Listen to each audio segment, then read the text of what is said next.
Hey, excuse me, it's Phil. Nice to meet you. I'm going to tell you how I turned my social anxiety into social confidence to help you do the same. So I used to be the most socially shy, awkward and quiet person that you could possibly imagine. This is in all of high school and all of college. I existed in shutdown mode 24/7. I genuinely, no joke, used to walk around with my arms folded like this all the time, and I didn't know it was weird. This was my normal. I was shut down. I couldn't have conversations with my parents, who also have social anxiety, by the way. I couldn't have conversations with people in my class. Sometimes days would pass where I would barely say more than 2 or 3 words out loud. So I didn't have many friends in high school. I had about 2 friends, the misfits of the year. And in college I had 0 friends. And every single break time I would walk around the local forest just to escape people. Just to have some space where I didn't feel smothered and trapped. Some breathing room. So I was in shutdown mode 24/7, and I spent the 5 years in high school and the 2 years at college with chronic anxiety and chronic depression. I'd feel really sorry for myself. I'd be crying myself to sleep, and the lowest places I went to was self-harming. So I was in a dark place back then.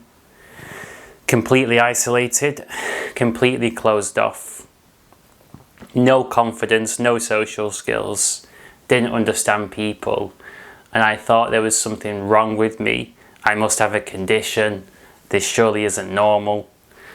To make matters worse, in high school, I developed bright yellow skin. I don't know if it was diet or fear, but bright yellow skin. So of course I got bullied and picked on because I looked like a Simpson character. I had lots of spots, big nose. My mum worked in the same high school as me as a teaching assistant. And I had a really horrible, miserable, isolated time. Was a very rough high school as well. You might think I've got a posh speaking voice. This is because I didn't speak properly until starting university, and I ended up going all the way to doing a PhD. So I didn't speak much as a kid, as a teenager, so I've got a posh voice, but don't let that fool you. My high school was in special measures. Ofsted were thinking, should we just lock this place down? Does it really function as a school? I remember on my induction day, Moorside High School it was called, in Salford actually, there was kids throwing bricks across the yard, like whole entire bricks, just lobbing them across the yard, and I was like, wow, this is the kind of school that I'm at right now. People with knives, guns, on drugs, crazy people in gangs, and a lot of bullying, a lot of being picked on. No social skills, no confidence. So I started university at the age of 18, and at that stage I was just so sick of being isolated and having this anxiety, depression all the time. For me, it was like a refrigerator humming in my chest and stomach, just chronic tension. So much so that I could barely follow a TV show because I felt so uncomfortable, so ugly, so awful about myself that I couldn't follow what was on a TV. I was too caught up in my own emotional drama. So, because I was so sick of this, when I started university at the age of 18, I moved away from my parents' house, and I was completely 1000% determined to change things. So determined. And the strategy that I went for was being like Will from The Inbetweeners, which I'd seen by that point, where he just tagged along to different groups until they finally accepted him. So I basically became Jim Carrey in Yes Man when it came to social opportunities. So I was a fresher, was spending time with my flatmates and going out all the time. I never drank before university, but I definitely drank in my first year. I don't drink anymore actually, but I drank in my first year and I went out to loads of socials. Of course I was quiet, shy, overwhelmed, didn't have social skills, but I kept turning up. Because of the anxiety, I'd make stupid mistakes all the time. Like I'd buy a beer and I'd leave my wallet on the counter. I'd just forget these things to get the wallet and put it in my pocket. Because I had so much anxiety, I was just happy to be out socialising. But incrementally, I was chipping away at the anxiety. And after the first year, I realised that, wait a second, I don't have social anxiety anymore. Of course I have some social anxiety. I'm still quiet, I'm still shy.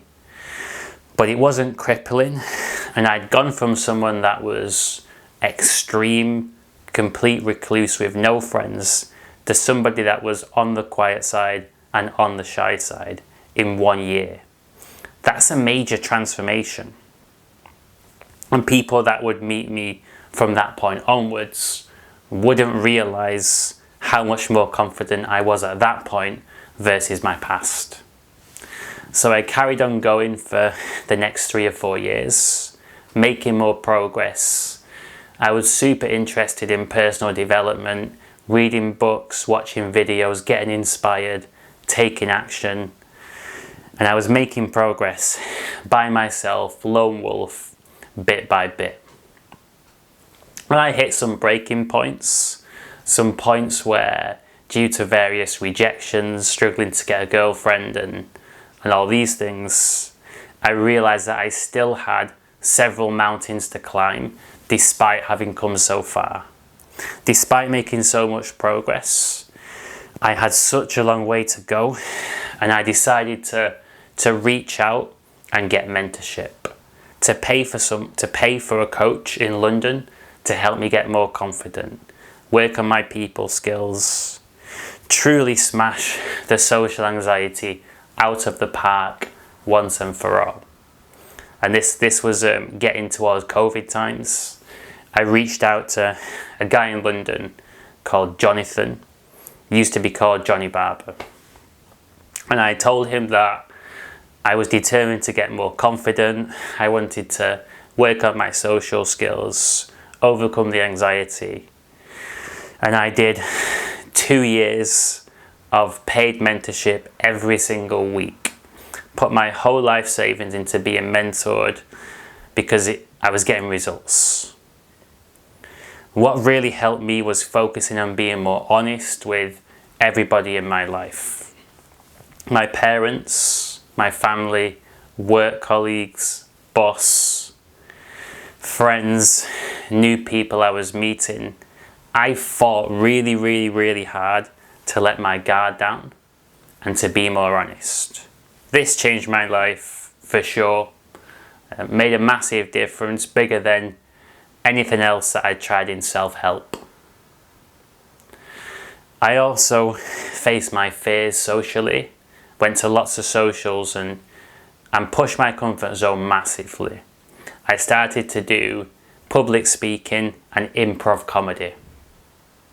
I built up the improv comedy till I was braving live shows, putting myself out there, being judged and getting that proof that I can handle it. I went further, and because I'd made such progress, I was determined to become a coach and help other people out. So I set my mind to the goal and focused on achieving that. I got loads of coaching on how to coach other people and built a free business. This was whilst I was doing a PhD in a lab, which wasn't for me, but I was just doing it. I was getting paid for it, a scholarship. So I was doing that whilst building the free business and pursuing my real purpose. So I started to get clients, run in-person live events, helping other people out for free, getting my experience in. And due to the fact that I have high levels of empathy, I'm an empath, I have a defender personality type, I look after other people, and I'm very, very, very brave, and I built so much confidence. I was actually getting really, really good results for the free clients. And then I got my first paid client, and he worked with me every single week for a full year. He's on my YouTube channel, he's given me a testimonial. He took me to Nando's to thank him for the help that I'd given him during that 1 year of coaching.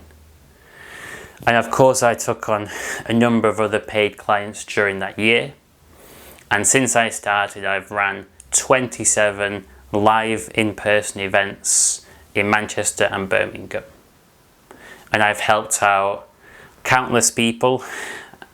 If I was to try and count it, between 50 and 60 people I've helped out. And I've always been working on myself and working on my ability to coach. And without being too cocky or bragging, I've got to a stage where I'm really, really good at getting results for people and helping them out. But on this topic of beating the social anxiety, I've talked about being honest and facing your social fears. But what I've not talked about is the value of a routine and exercise. So when I reached out for the mentorship, I immediately started doing improv comedy, and I immediately started to do cardio twice a week. That was my starting point. And me getting fitter and healthier with diet and exercise, that did wonders for my confidence. Absolutely changed how I felt about myself, how I feel about myself, and now my routine is a lot more advanced. My routine makes me thrive in life, looks after my mental health, and gives me so much confidence. It would be unfair for me not to share my routine with you and with people that I coach, because I would be lost without my routine. So firstly, I run 5k each morning. And after the 5k, I do strength training in the gym. This sets me up fantastically for the day, gets me motivated, focused and ready. Then when I get back, I have a healthy breakfast. I do all my admin in one block. Then I get to work. Whether it's coaching one client, two clients, doing business tasks, networking, whatever it is, making content, I get to work and I do it fearlessly, commit 100%. When I finish the work, I spend a whole hour meditating, where I process my emotions, I process what's going on in my life, and I visualize my success. After that, I tidy my room. I do that thing that feels like a chore, where it's like, oh, I don't feel like tidying my room. I would much rather not do it, but I get it done. I'm going to do it after this video, actually, tidy my room. So I get my tidying done, then I switch off and relax and have my personal me time. On top of this, 1 to 2 socials a week.